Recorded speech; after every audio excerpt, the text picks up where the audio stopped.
জীবনের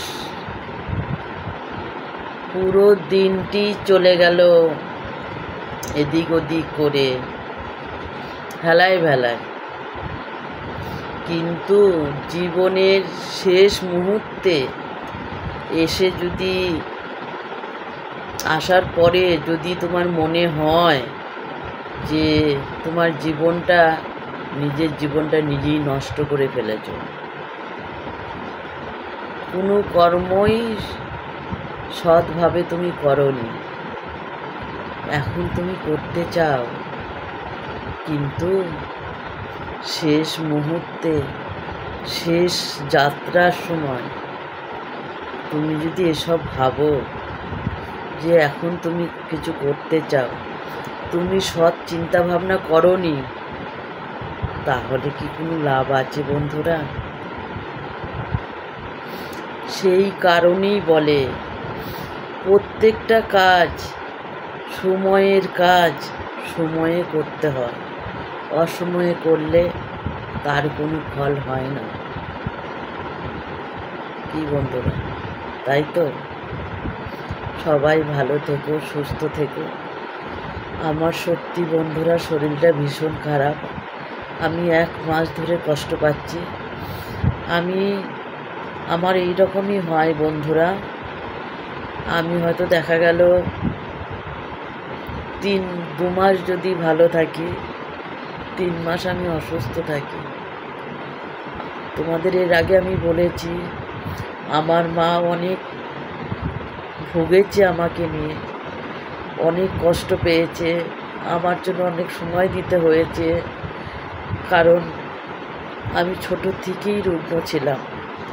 তোমাদের সাথে এর আগে আমি শেয়ার করেছি, কোনো কিছু যদি হয় সহজে, শরীর খারাপ প্রত্যেক মানুষেরই হয়, আমারও হয়, কিন্তু প্রত্যেক মানুষের ওষুধ খেলে খুব তাড়াতাড়ি কমে যায়, কিন্তু আমার সহজে কমে না। এইটাই হলো আমার জীবন। অনেকবার তোমাদের সাথে শেয়ার করেছি বন্ধুরা, তোমাদের মনে আছে কিনা জানি না, কিন্তু আমার কিছু বলে না সহজে ছাড়তে চায় না। তারা আমাকে এতটাই ভালোবাসে যে আমার শরীর থেকে না তারা যেতেই চায় না,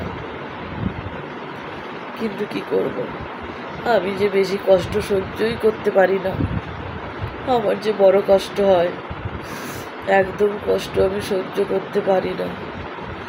তখন কি মনে হয় জানো? তখন মনে হয় যে এর থেকে যদি মরে যেতাম খুব ভালো হতো। আমি আর কষ্ট সহ্য করতে পারছি না, সত্যি বলছি বন্ধুরা, বিশ্বাস করো।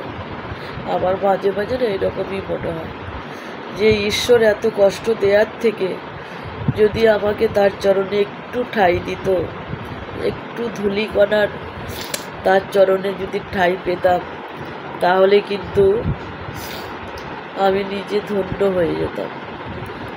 এই জীবন না আমার মাঝে মাঝে না বোঝা মনে হয় যেন আমি বোঝা বয়ে চলেছি।